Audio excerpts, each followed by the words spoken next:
Polo aracımızın komple deposunu indirdik. Burada bu kadar bir işçilik var. Peki bu işçilik neden yapılmış, sizlere bunu göstereceğim.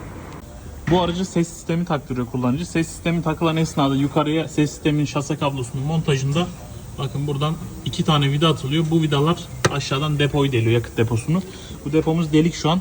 Araç bize yakıt kokusu var diye geldi. Bu şikayetle geldi. Yapmış olduğumuz incelemede yukarıdan gelen, tekrardan göstereyim bakın.